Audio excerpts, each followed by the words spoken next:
There you go, baby. You see it, you hear it, you're living it, you're loving it. There's the address. Malcolm Tent, P.O. Box 3626, Newtown, Connecticut 06470. I wish to assure you that this is not merely a bald-faced, shameless solicitation for mail. I wish to assure you that this address is completely germane and relevant to the topic at hand. The topic of what, you might ask? The topic of Tent Talks Tunes tonight here live on the Facebook, everybody's favorite social media platform. You know, I gotta admit I somewhat begrudgingly do like it myself, because I do come here every single Wednesday, every 168 hours. I log in and bring you Tent Talks Tunes, because I am Malcolm Tent. I do, under certain circumstances, enjoy talking, and I love my tunes, and I'm always very happy to do this for all of you out there, my frantic fans, my loyal listeners, my vivacious viewers. Good to have you on board, as they say around here in Connecticut. Let's turn on the monitor and see that indeed I am streaming live, and that indeed you people can see me and can hear me.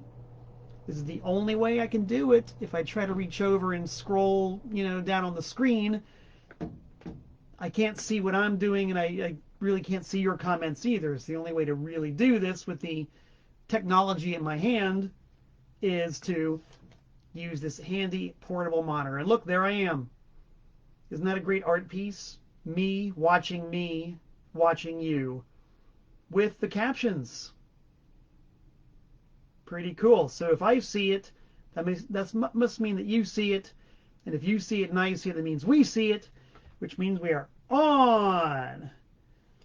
So let's get down to business. Let's first of all check the bulletin board.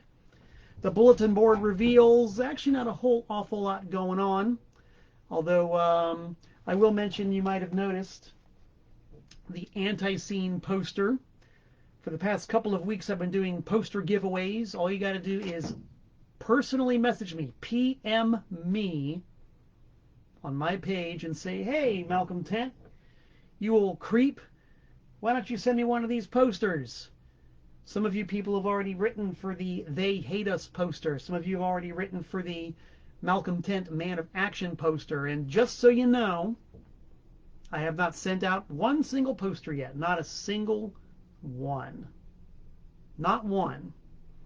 Because I'm a busy man. There's mail I got to take care of. I got hot release dates that I got to take care of. And we'll be talking about all that in a minute. But even though the wheels may slowly turn, they do turn, and I always do get the job done. And good things come to those who wait. So if you're not going to demand instant results and you want a free anti-scene poster, just message me and I will mail you one at my own expense. It'll cost me 58 cents in postage stamps to do it, but I'll do it. Because, you deserve fine art. You really do. And I believe that fine art should be affordable and available to the proletarian masses. So what better way to supply you, the proles, with fine art than to just give it to you? Because you've obviously got good taste if you're watching Tent Talks Tunes. All right, that's the bulletin board. Next up, really, well, actually, let's check the calendar. Even though we've got some things happening, they're not for a little while, but I think they do bear mentioning. The calendar. What we've got coming up for those of you who are in the sunny South, although I'm not really sure how sunny it is these days, set your watches and your alarm clocks for March 31st. Anti-Scene and Wednesday 13 live at the Ground Zero in Spartanburg, South Carolina. It is happening. And then the next night, Anti-Scene will be playing at Reggie's in Wilmington, North Carolina. See? We like the North and the South. So long as it's got Carolina in the name somewhere. So yes, Thursday the 31st of March, Anti-Scene, and Wednesday 13 at the Ground Zero in Spartanburg. Friday, April 1st, don't be a fool. Come out and see us at Reggie's in Wilmington, undercard to be announced. Now moving up a little bit forward to February, the plans do call for me to be in North Carolina the third week of February to work on some more album sessions. There's a couple of bass parts that I want to tweak in the studio for our brand new album, which is called Great Disasters. And I personally have the feeling that if I don't fix these bass parts, it's going to be a great disaster. So I can't let any great disasters occur from the bass end of things. So I'll be down there to do that, and while I'm down there, the odds are looking pretty good that on February 15th, which is a Tuesday, I will be the guest on Jeff Clayton's Facebook live stream, which is called Break On Through. The unimpeachable president for life, Jeff Clayton, that guy right there, friendly looking fellow that he is, he goes on live every Tuesday at 5 p.m. on the Anti-Scene Facebook page, and pretty much does what I do. Talks about music, talks about stuff. It's from an Anti-Scene centric perspective, but he covers a lot of territory. And so what I think is going to happen is that I'm going to be down there, and so Tuesday the 15th, I'm going to guest on Break On Through, and he and I are going to go head to head, cabeza a cabeza, and talk about Grand Funk Railroad. If you thought the geekery was something when it's just me talking about Grand Funk, or Jeff Clayton talking about Grand Funk, wait till the two of us get together and talk about Grand Funk. An hour will go by very quickly, I promise you. At least it will for us. A big toast, a big jug full of Danbury Tap to Grand Funk Railroad, masters of men.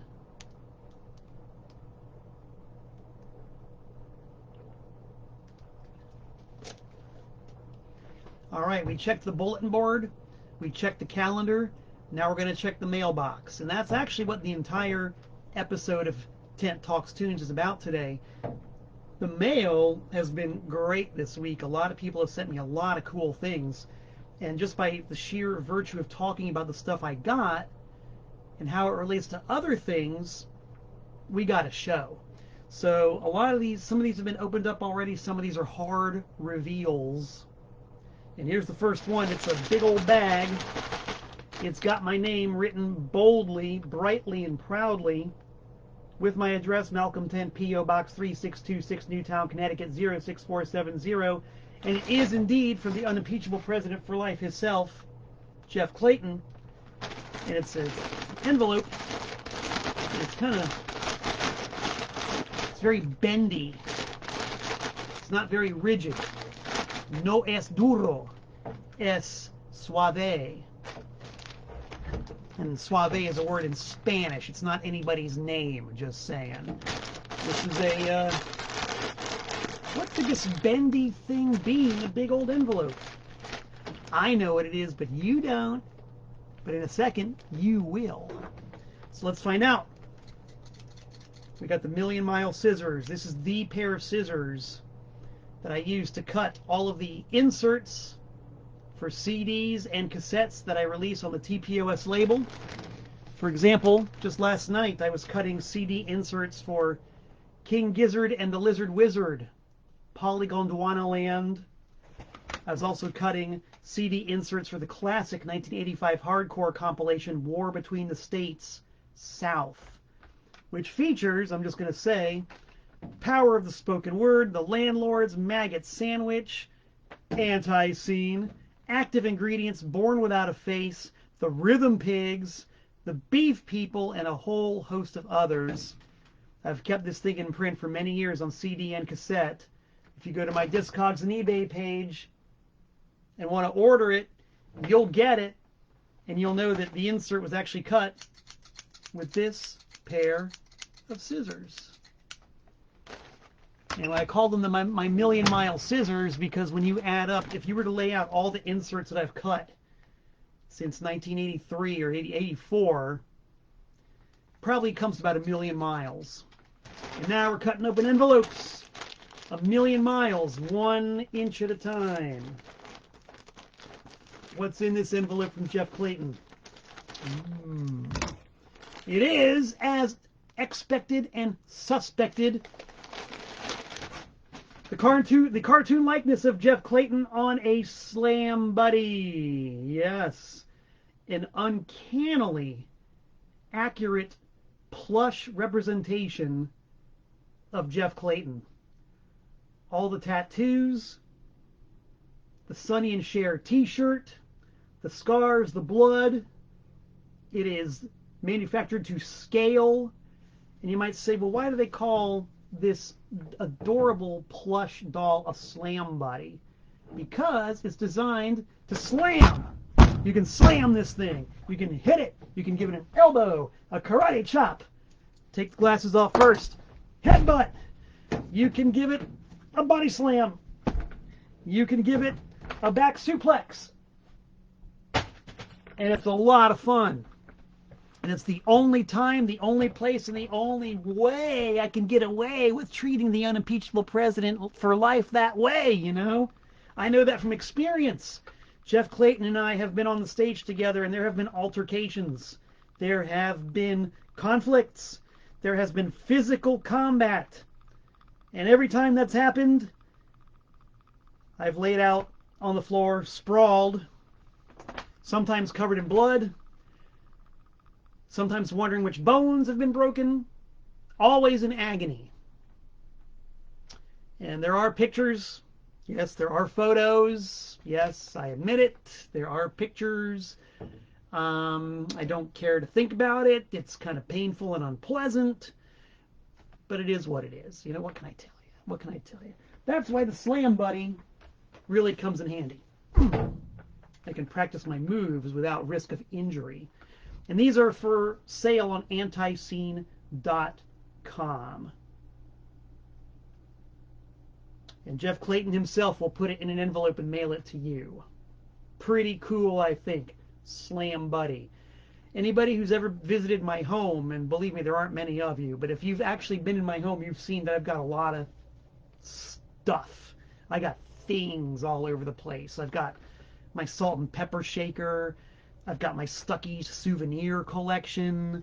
I got just stuff. So this here old Slam Buddy is going to be stuck on a Pretty's shelf somewhere. I don't know where. Jeff Clayton, thank you for that. Much obliged. Now you might think this is, you know, perhaps being, hold on a second.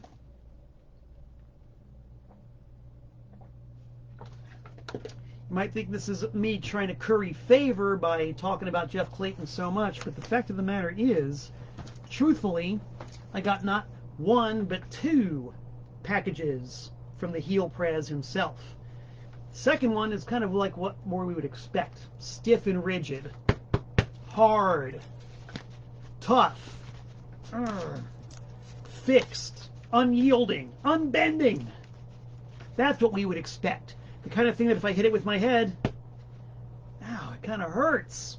So we're not going to do that. We're just going to, like, take the box and open it and see what's in there. I know what's in here. Same deal. I already know what's in here, but I have not seen it. I have not seen it. And you can probably guess by the size and shape of the box, this is, you can reasonably assume it's going to be a 45 RPM record. Right? 7-inch single? Let's find out. We got the Million Mile Scissors. We have the box. Remember, if you're opening a box that has a record in it, open it carefully. And I have learned this lesson the hard way a couple of times. I have mail-ordered records from, Discogs and eBay and all that. And some people don't know how to pack records. So you take the sharp object, and no matter how careful you are, you can see it's not really a very sharp object, but it has happened where I have gently gone to open the tape, and whoever packed the record did not. We already know that Jeff Clayton's not guilty of this. But there are people out there who have not and do not place protective cardboard between the record and the opening of the box. And I've scored a few records by doing that. And ooh, that just makes me want to reach out and discipline somebody with the harsh scissors of discipline. But I'm composed and I'm relaxed. You can see the cardboard is there. Thus the record is safe. We open the box. We remove the layers. See? 2 layers. That's the way you do it, kids. That's the way I do it when I send records out. When you order from me on Discogs and or eBay. Pack them well. We take the first layer and discard it. We take the second layer and discard it. I mean, I'm going to reuse it, but, Here's one of those mysterious stickers I've seen on gas pumps all over the country. Wonder what that means. The main event, though, is a very exciting upcoming release. And we are here on Tent Talks Tunes. We all know it's about record collecting and collecting records and the artifacts, the objects. This is a really cool one. Scott Savage's Memento Mori test pressing for the upcoming 45 RPM single that's going to be on the Long-Haired Weirdo label out of North Carolina. Now, Scott Savage, I haven't heard this record yet, but I'm already predisposed to like it because I am a huge fan of independent music from any era, really. We all know the major labels. We all know the big names from any decade. The 60s, the 70s. The 70s, for example, we already know Led Zeppelin, and we already know Rush, and we already know, whatever, 70s rock, Foghat. We already know the big names, but we don't know the independent rockers who were out there playing gigs and recording their own original music and releasing them on independent records. And this is just I just think it's really cool. Independent 70s rock. And this was originally a 45. Let me get my specs on here and see what year it was. Don't have the date. Maybe if anybody out there knows. I believe early 80s. I should know by now, but Scott Savage was from Charlotte, North Carolina. He had a band called Streets Living Theater. And I reiterate, I've never heard them, but I've heard many, many good things about them. So to have this record soon to be reissued, to me, is very cool. Because I've said it before and I'll say it again. The only difference between, let's say, Scott Savage and let's say Led Zeppelin is that Led Zeppelin had more money behind them. There were so many bands and so many artists like Scott Savage who are every millimeter as good as or better than famous rock bands. The only reason that we don't know about them is because they didn't have a giant money-making machine behind them to push them to the same heights as the bands that we already know and are in many cases already sick to death of. So this is fresh and original 70s rock from an era that produced a lot of really good music. And it's doubly interesting because the 70s to me, I'm assuming late 70s on this, early 80s, they're all kind of the same era. It's an era that's kind of overlooked. Everybody knows about 60s garage rock and, of course, 80s punk rock and whatever, but the late 70s, early 80s are just kind of glossed over in terms of original rock and roll music. And there's just like an entire universe of bands and artists just waiting to be discovered. And this is waiting to be discovered by yours truly. So I'm really stoked about this. I want to thank JC for sending me this. It's going to get play. Play and more play. Which reminds me that I still don't know the status update of Mr. Tent's Wild Ride.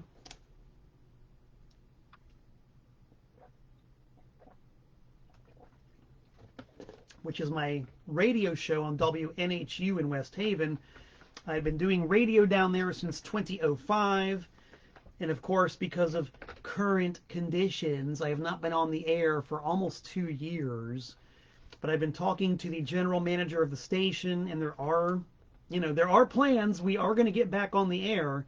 We just don't know when. Because there are a lot of DJs and DJs who will pre-record their shows and send them in to be broadcast on the radio. I don't like to do that. I like to be there live in the studio with a stack of records, a stack of CDs, maybe some cassettes, playing them live as I go along, just making it up as I go along, for better or worse, letting the inspiration take me where it takes me. That's the way I want to do it. I really don't take any satisfaction or joy in just sitting in front of the computer and cutting and pasting audio files and sending them in. I want to be there with my hands, getting the grit from those records. I want to hear and feel the needle drop into the grooves. I want to press the play button. I want it to be here, now, real, and raw.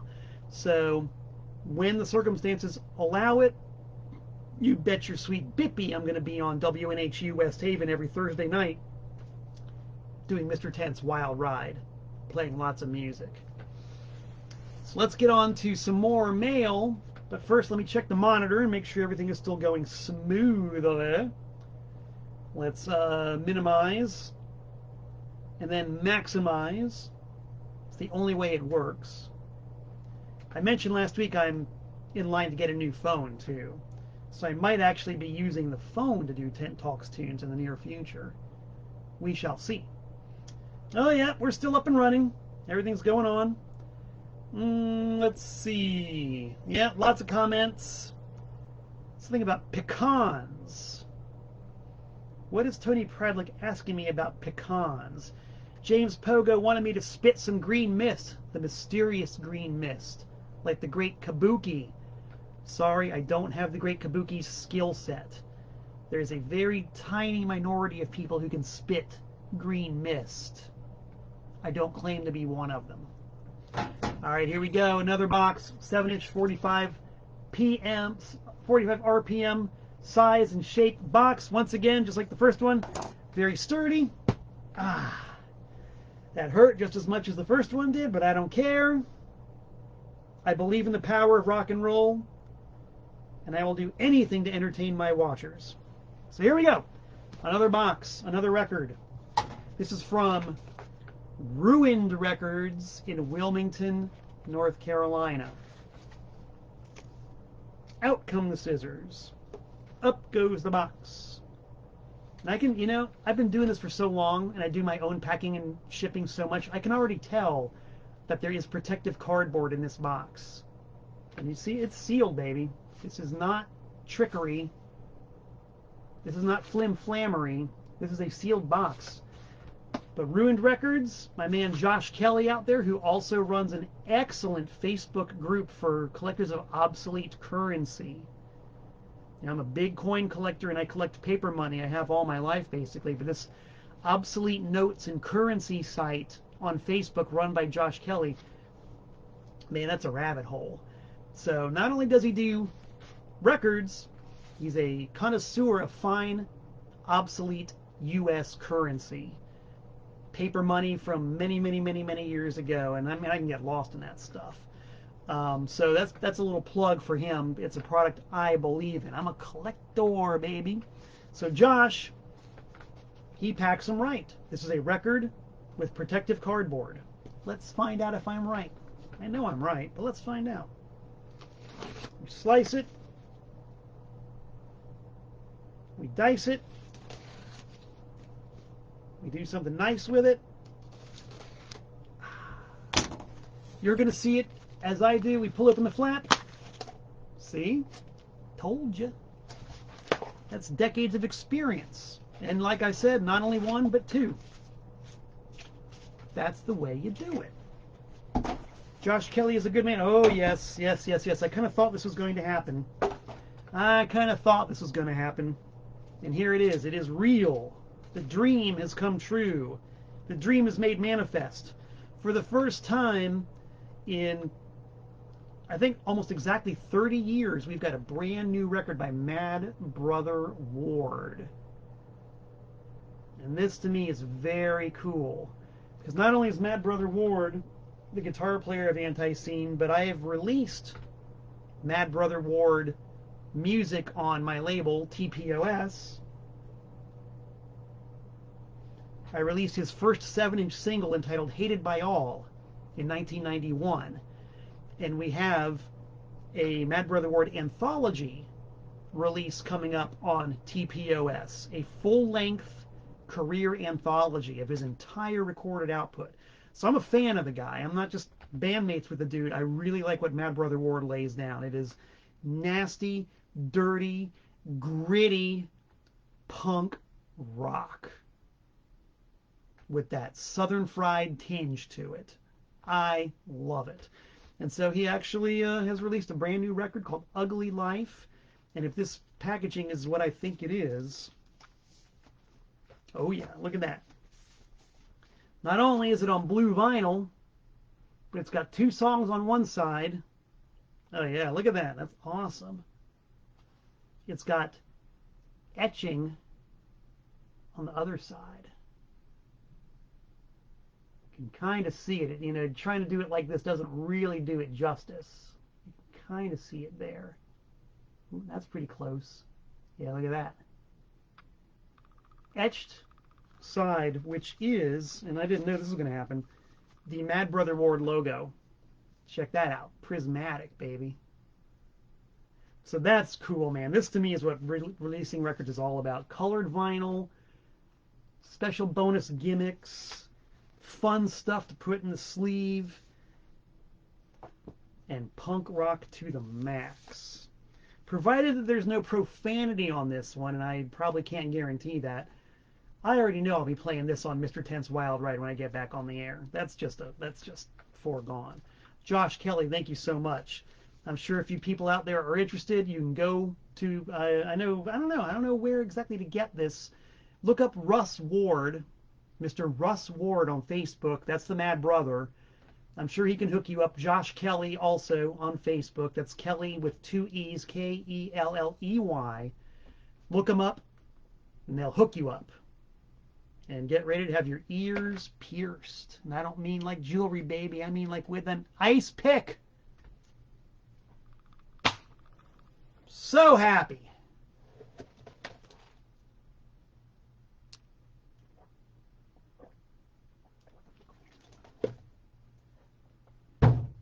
So happy.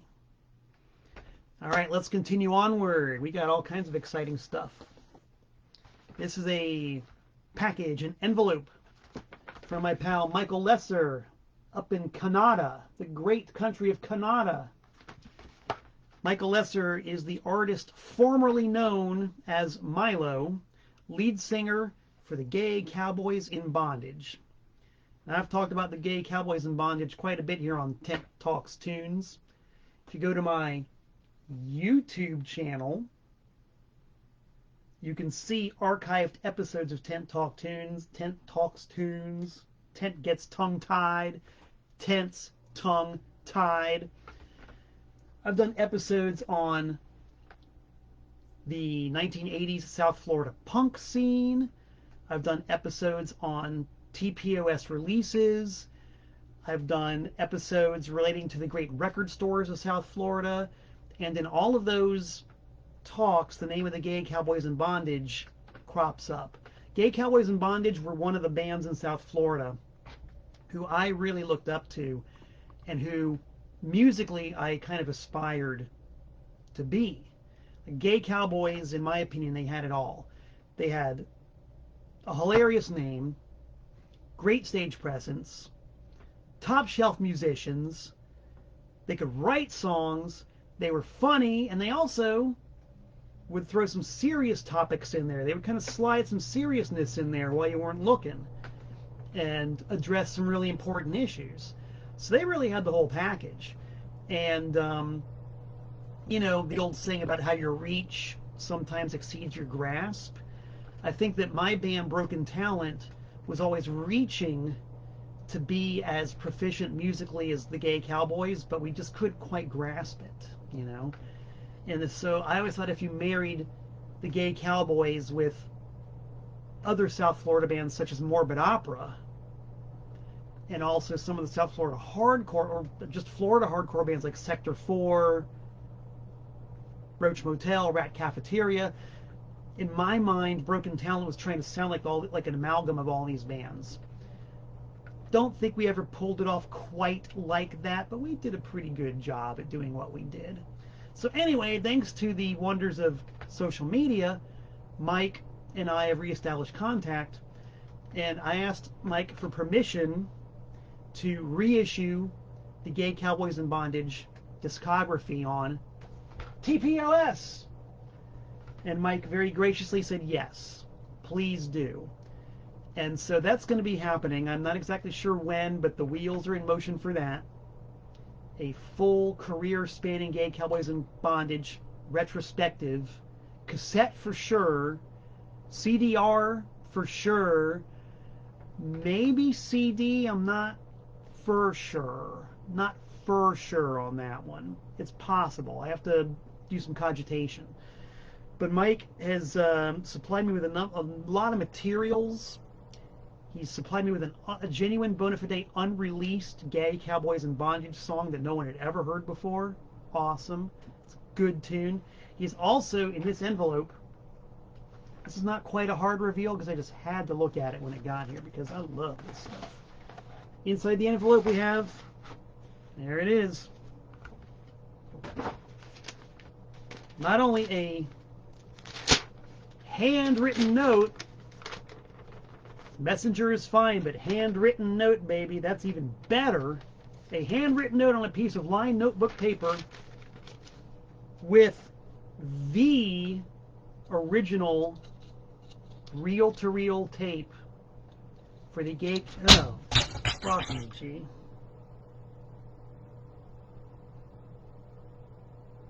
The good news is reel-to-reel tape is practically indestructible, baby. Indestructible. Look at it.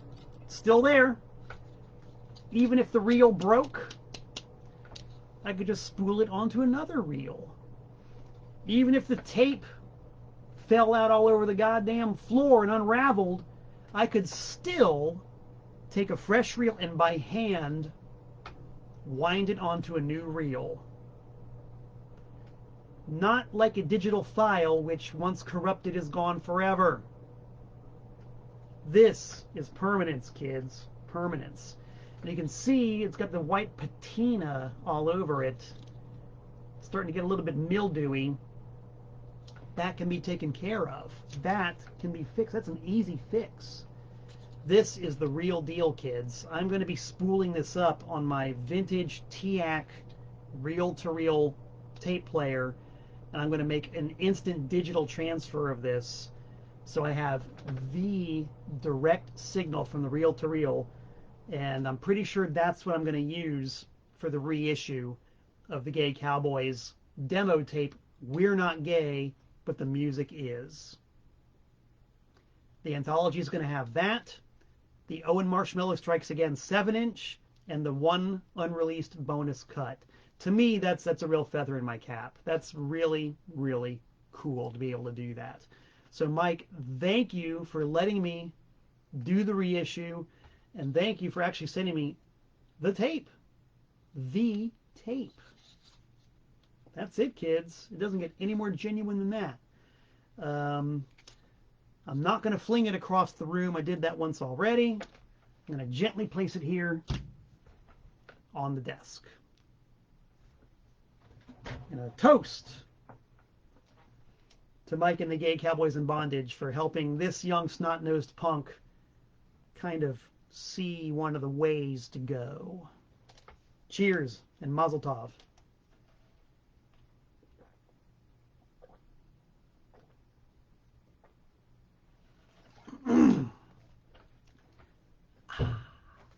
All right, we got another one here. This, as you can see, is a little bit bigger. This is LP size. And this is from my pal Mike Feinstein, formerly of Brookfield, Connecticut, currently living in Maryland. And Mike was the bass player for a Connecticut straight edge band called Aware. Now, if you've been watching Tent Talks Tunes, you might remember several weeks back I did one of my shoot interviews with the guys from Wide Awake. And yes, if you go to my YouTube channel and go to the Malcolm Tent Shoot Interviews playlist, you will see me interviewing Wide Awake. Excuse me, Wide Awake and Aware were like the 1-2 knockout punch of Western Connecticut hardcore, straight edge hardcore back in the mid to late 80s. They were like the big guns in the scene. You know, there were plenty of other Connecticut bands. There were only a couple other Connecticut straight edge bands, really. So Wide Awake and Aware were like, they were it, and they were really good bands, very exciting to watch live. I will dare use this terminology, good kids, and they put out some really cool records. And during the course of my interviews with the Wide Awake dudes, obviously the name Aware came up a bunch, and I mentioned that for some strange, bizarre reason, I don't have the Aware full-length LP in my collection anymore. Due to circumstances I'd rather not get into, I don't have the Aware record. Mike was watching, Mike was listening, Mike was paying attention. Kind of the same deal. I think I know what's in here. Let's find out. Let's put another 1 foot on these Million Mile scissors.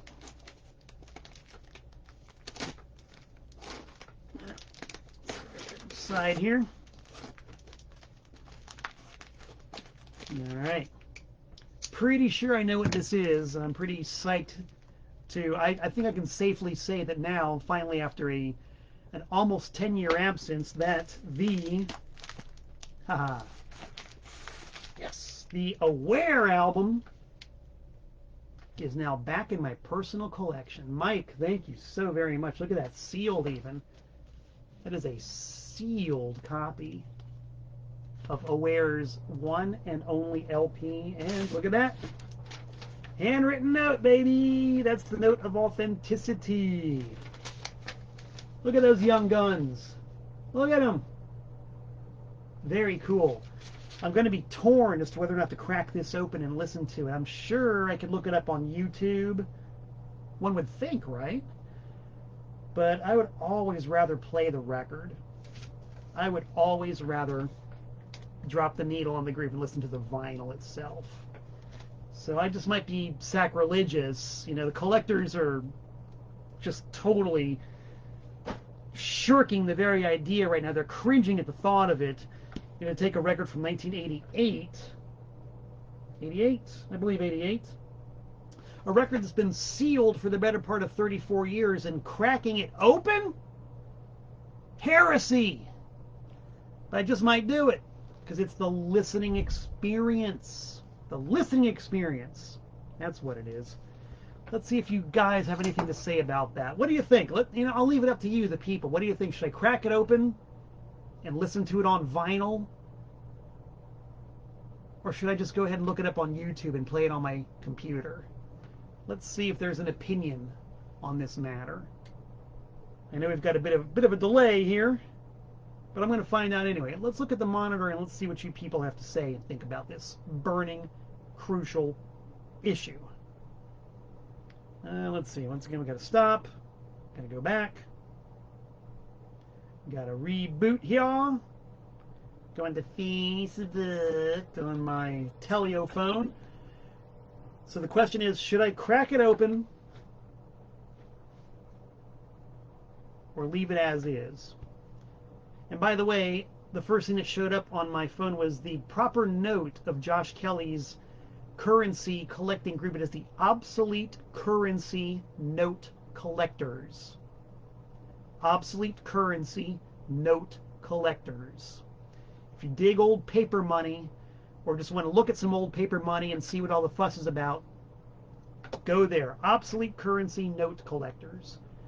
Now let's see, should I crack it open or should I leave it as such? Are we going to go for a historical preservation, or are we going to go for listening pleasure? Let's see here. Well, looks like consensus says go ahead and open that motherfucker. So I think I will. Although Tony Pradlick says use teeth, not scissors. These teeth have been through an awful lot, man. The one and only Mike Lesser says collectors are only interested in the resale. Listen and enjoy. All right, guess what? I'm going to do it. Not only that, I'm going to show you guys the cool way to open up a sealed record. Maybe you knew this already, maybe you didn't.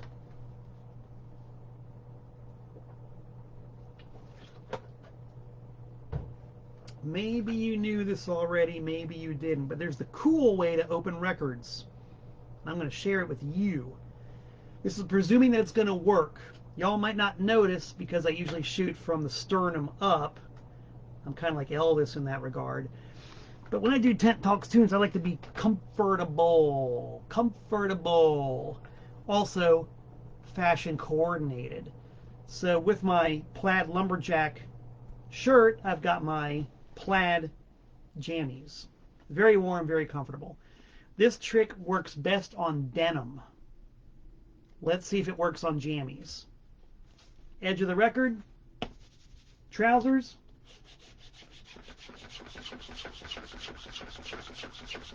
Vigorously applied back and forth motion, and that sucker opens right up.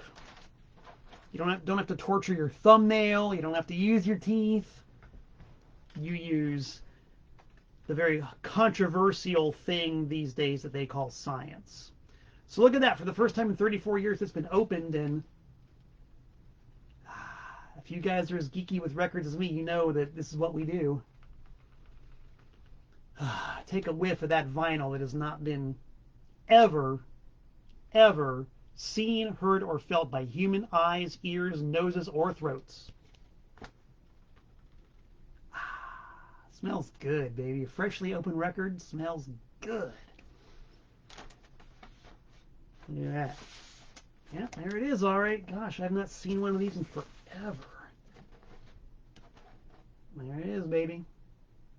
That is 80s analog graphics for you right there. There is the European style inner sleeve with the rounded cut corners. And do I recall? Oh, wow, look at that. Yeah, oh man, I've forgotten about this. Look at that. 11 by 17 lyric poster. That, my friends, is KOOL. That is cool. Yay! Mike, thank you so very much. And keep in mind, folks, that we're trying to set up a Malcolm Tent shoot interview with the members of Aware. Because if you're going to talk about Connecticut hardcore in general and straight edge specifically, you got to talk to Aware. So, Mike, if you're watching, get it together, man. Ball's in your court. Round up the troops. Get these dudes on a Zoom. Let's talk to everybody and make this happen. Aware interview. Got to happen. Got to happen.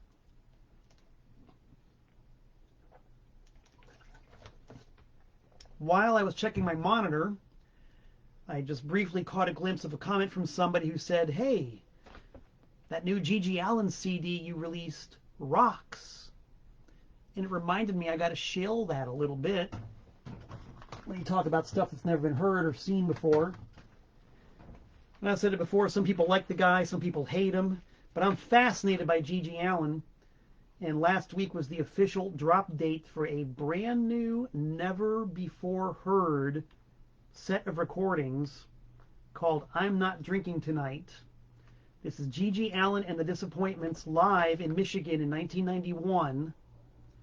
G.G. had literally traveled from a sentencing hearing to Michigan to rehearse and play a couple of shows. And these recordings have never been heard before, ever. But now they are out on my label, TPOS. Limited edition of 100 CDs. Limited edition of 100 cassettes. Each CD and cassette is hand numbered. The cassettes are hand signed. That is individually hand signed by Bob Pringle and T. Ricky Insult of the Disappointments. And they're about a little more than halfway gone right now. We're working on the rest. So if you want to get them before they're gone, you know where to go. Discogs only. eBay doesn't have them. eBay takes too much money. eBay takes a big percentage of my sales. So we're not going there. But Discogs, you can also get them directly from yours truly, from me. Don't delay, act today. All right. That was the commercial message. Now,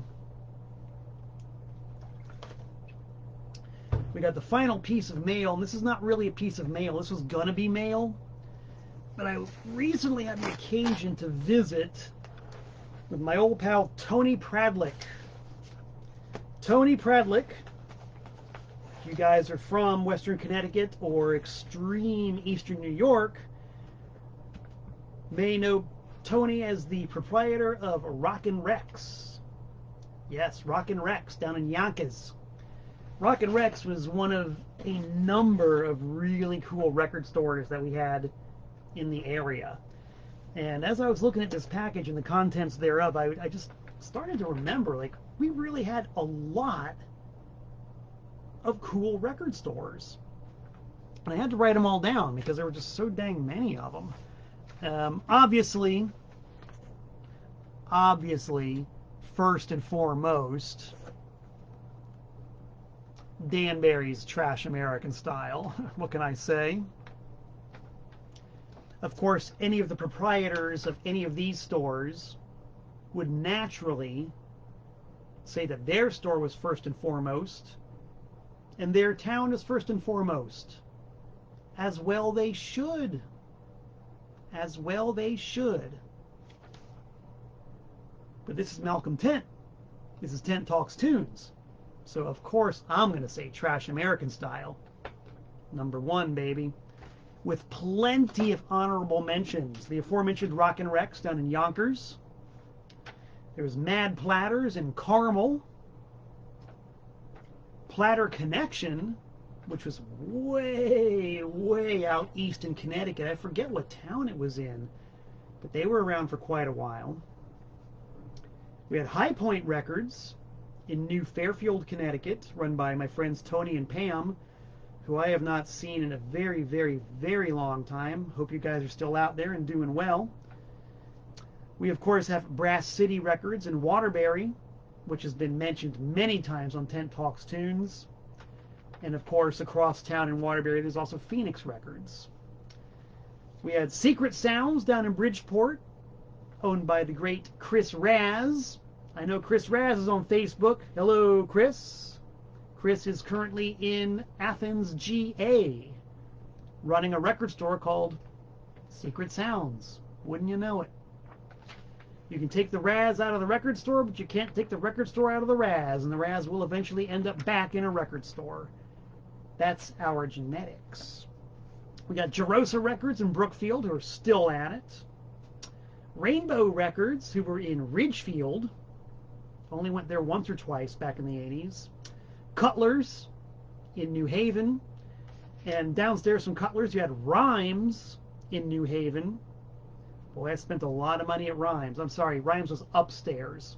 You had Cutlers downstairs, Rhymes upstairs.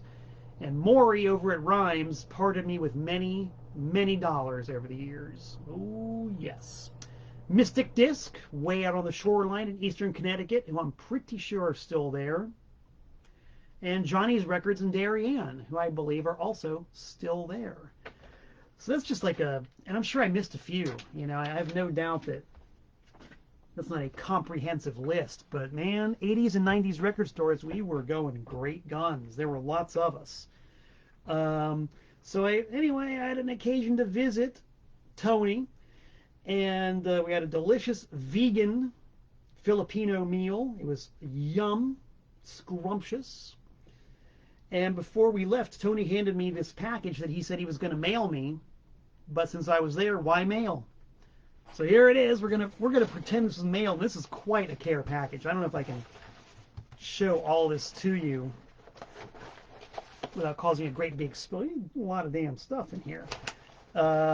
Just a lot of great stuff. And this just triggered so much memories and reflections and things I didn't even know about.